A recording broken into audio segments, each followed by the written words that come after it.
Halo kakak, berhubung ini adalah kisah novel jadi kemungkinan video dan narasi tidak sama, dukung like, komen dan subscribe kakak, semoga bisa terhibur, selamat mendengarkan.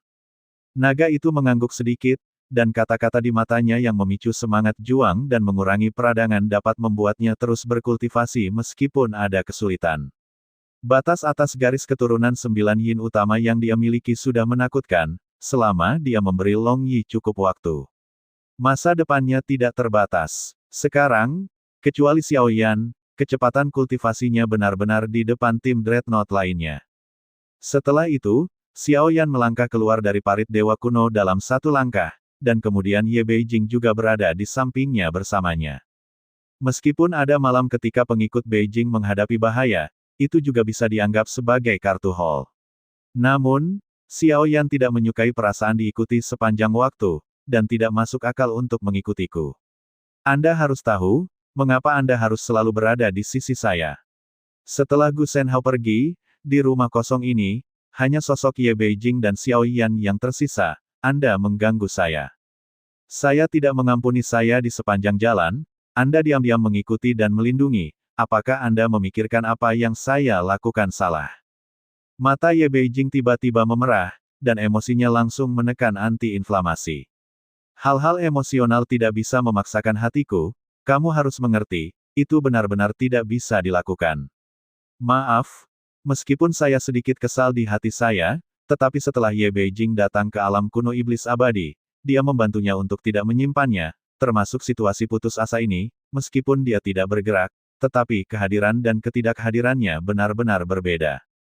Setelah Xiao Yan membunuh Chu Jiangyan, jika mereka bertiga tidak memiliki keraguan, mereka adalah yang terlemah pada saat itu, dan ketika mereka memiliki kesempatan paling besar untuk membunuh, jika mereka cukup berani, mereka pasti tidak akan membunuh seekor kuda pun.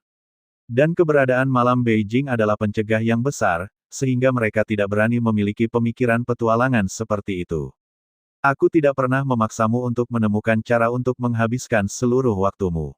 Meskipun aku tidak bisa beristirahat 2 kali denganmu, bahkan jika aku benar-benar ingin berlibur ganda denganmu, tetapi kamu tidak ingin melihatmu berkultivasi, tetapi kamu menemukan bahwa itu adalah hal yang cukup baik, yang terpenting adalah melihat orang yang kamu sukai, tidak peduli apa yang kamu lakukan, menurutku itu sangat tampan.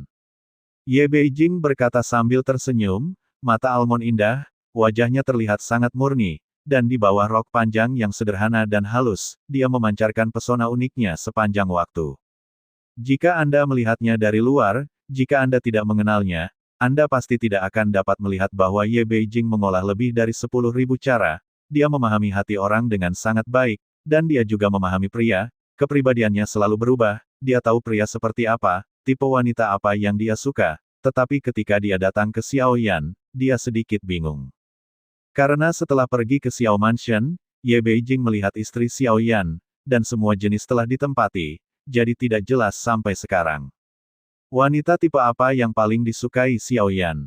Setelah mengatakan ini, Xiao Yan sedikit tercengang, karena dia berkata demikian, maka tidak ada gunanya dia mengatakan apa-apa, lebih baik menemukan pintu masuk ke area misterius ini sesegera mungkin.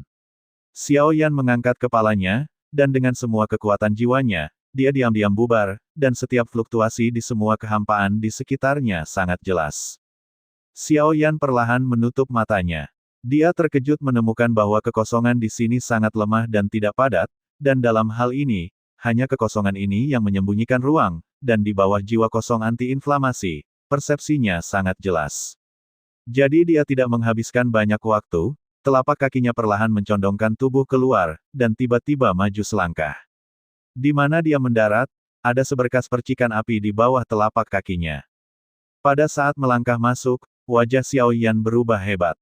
Dan ketiadaan di sekitarnya seperti pecahan, dengan cepat mengembun, dan jika Anda melihat lebih dekat, ini adalah segudang bintang yang rusak dan rongga pinjaman yang benar-benar terkoyak, dan umumnya berubah menjadi fragmen yang tak terhitung jumlahnya, membentuk koridor pemusnahan sebelum Xiao Yan bisa bereaksi. Kekuatan hisap yang kuat tiba-tiba datang, dan sepotong api muncul di sini, seperti kunang-kunang, tetapi peradangan terasa ancaman kuat di atas titik-titik api ini. Di sini, sebelum Xiao Yan menginjakkan kaki di dalamnya, dia sudah melihat beberapa mayat hangus. Tampaknya tempat ini juga sudah mati, dan banyak orang kuat Xiaoyan buru-buru menggunakan kekuatannya sendiri untuk melawan situ, dan dia harus bergerak maju dan hanya menggunakan kekuatan ini untuk memasuki koridor ini. Di antara mereka, satu-satunya cara untuk menghindari menyentuh titik-titik api ini adalah dengan tidak menyentuhnya, dan tanpa memadukan klon Yuan Shen, kekuatan tubuh Yuan Shen bintang 9 cukup kuat. Meskipun kekuatan tarikan barat luar biasa, itu tidak akan berdampak banyak pada Xiaoyan, dan dia secara metodis maju menuju kedalaman koridor, seolah-olah koridor ini telah mengembun karena dia. Dia satu-satunya di sini, dan Ye Beijing menghilang tanpa kecelakaan. Seiring bertambahnya jumlah titik api yang memasuki api, Xiaoyan harus menemukan jalan keluar dari titik api yang padat ini. Untungnya, ada badai petir, yang dapat membuatnya dengan mudah menghindar. Mungkin dia bisa menggunakan Void Hall Soul untuk lewat secara langsung, tapi saya tidak tahu apa yang ada di depannya, berbahaya untuk bergerak gegabah atau berhati-hati.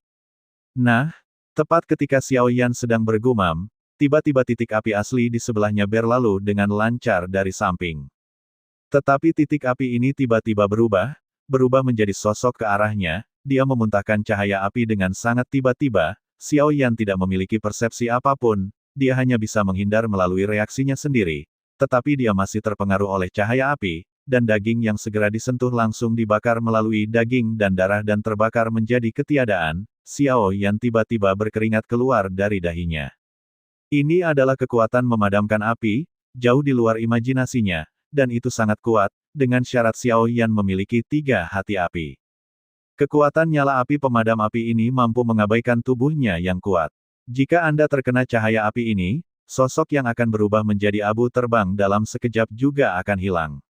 Xiaoyan mengangkat kepalanya dan melihatnya, kulit kepalanya menegang dan melihat ke kejauhan. Kepadatan titik api menjadi semakin menakutkan, dan hampir hanya ada lorong yang sangat sempit. Jika tidak ada perubahan, tidak apa-apa, tetapi api akan berubah, maka akan ada variabel. Xiaoyan segera mengencangkan pikirannya, dan kemudian memperlambat kecepatannya. Koridor ini masih sangat berbahaya, saya tidak tahu berapa banyak dewa abadi yang jatuh ke dalamnya.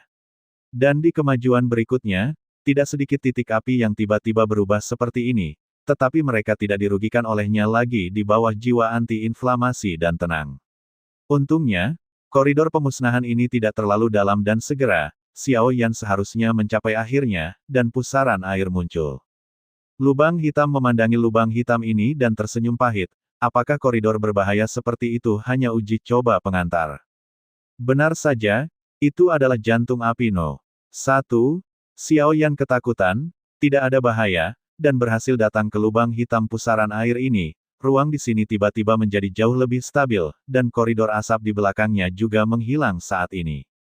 Setelah sedikit ragu-ragu, Xiaoyan melangkah ke pusaran air, di dalam lubang hitam, redup di depannya. Xiaoyan bahkan tidak berpikir bahwa dia telah keluar dari lubang hitam, tetapi pada kenyataannya, dia sudah memasuki area misterius, dan yang muncul di depan mata Xiaoyan adalah jalan bunga putih.